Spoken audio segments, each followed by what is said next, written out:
Hello ನಮಸ್ಕಾರ. ಬೆಂಗಳೂರಿನ ಪ್ರಸಿದ್ಧ ದೇವಾಲಯವೊಂದರಲ್ಲಿ ಒಂದಾಗಿದೆ ಶೃಂಗಗಿರಿ ಶ್ರೀ ಷಣ್ಮುಖ ದೇವಾಲಯವು ಬೆಂಗಳೂರಿನ ರಾಜರಾಜೇಶ್ವರಿ ನಗರದಲ್ಲಿರುವ ಶೃಂಗಗಿರಿ ಬೆಟ್ಟದ ಮೇಲೆ ಇರುವ ಪ್ರಮುಖ ಹಿಂದೂ ದೇವಾಲಯವಾಗಿದೆ. ಭಗವಾನ್ ಮುರುಗನ್ ಅಥವಾ ಸುಬ್ರಹ್ಮಣ್ಯ ಎಂದು ಕರೆಯಲ್ಪಡುವ ಭಗವಾನ್ ಷಣ್ಮುಖ ಅವರಿಗೆ ಸಮರ್ಪಿತವಾಗಿದೆ. ಈ ದೇವಾಲಯವು ಅದರ ವಿಶಿಷ್ಟ ವಾಸ್ತುಶಿಲ್ಪಕ್ಕೆ ಹೆಸರುವಾಸಿಯಾಗಿದೆ. ಇದರಲ್ಲಿ 6 ಮುಖದ ಗೋಪುರ. ದೇವಾಲಯದ ಗೋಪುರ ದೆತೆಯ 6 ಗುಣಲಕ್ಷಣಗಳನ್ನು ಪ್ರತಿನಿಧಿಸುತ್ತದೆ: ಖ್ಯಾತಿ, ಸಂಪತ್ತು, ದೈವಿಕ ಶಕ್ತಿಗಳು, ಬುದ್ಧಿವಂತಿಕೆ, ವಿಘಟನೆ ಮತ್ತು ಶಕ್ತಿ.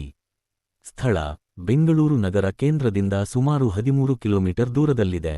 ಈ ಅನನ್ಯ ರಚನೆಯನ್ನು ಪ್ರತಿಬಿಂಬಿಸುವ ಮೇಲ್ ರೂಫ್ ವಣಿ 6 ಮುಖದ ಗೋಪುರ 62 ಅಡಿಗಳಷ್ಟು ನಿಂತಿದೆ. 42 ಅಡಿ ಸ್ಫಟಿಕ ಗುಮ್ಮಟದಿಂದ ಸುಮಾರು 2500 ಹರಳುಗಳೊಂದಿಗೆ ಹುದುಗಿದೆ. ಹಗಲಿನಲ್ಲಿ ಸೂರ್ಯನ ಬೆಳಕು ಈ ಹರಳುಗಳ ಮೂಲಕ ಸುಂದರವಾದ ಮಳೆಬಿಲ್ಲಿನ ಮಾದರಿಯನ್ನು ಸೃಷ್ಟಿಸುತ್ತದೆ. ರಾತ್ರಿಯಲ್ಲಿ ಎಲ್ಇಡಿ ದೀಪಗಳು ವಿವಿಧ ಬಣ್ಣ ಸಂಯೋಜನೆಗಳಲ್ಲಿ ಗುಮ್ಮಟವನ್ನು ಬೆಳಗಿಸುತ್ತವೆ. ಇದು 138 ಮಾದರಿಗಳನ್ನು ರೂಪಿಸುತ್ತದೆ. ಪಂಚಮುಖಿ ವಿನಾಯಕ ಪ್ರವೇಶದ್ವಾರದಲ್ಲಿರುವ ಲಾರ್ಡ್ ಅರುಣಾಚಲೇಶ್ವರ ಶಿವನಿಗೆ ಮೀಸಲಾಗಿರುವ ಒಬ್ಬ ಅಭ್ಯರ್ಥಿ. ಅಮೂಲ್ಯವಾದ ಸ್ಫಾಟಿಕ ಕ್ರಿಸ್ಟಲ್ ಶಿವಲಿಂಗ. ಷಣ್ಮುಖ ಅವರ ಪತ್ನಿ ದೇವಸೇನ ಮತ್ತು ವಲ್ಲಿ.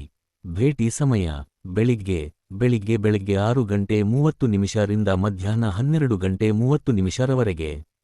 ಸಂಜೆ ಬೆಳಗಿನ ಜಾವ 4:30 ರಿಂದ ಬೆಳಗ್ಗೆ 9 ಗಂಟೆಗೆ. ದಯವಿಟ್ಟು ಗಮನಿಸಿ ಅದನ್ನು ಗಮನಿಸಿ ಬೆಳಗ್ಗೆ 10 ರ ನಂತರ ದರ್ಶನ ಲಭ್ಯವಿದೆ.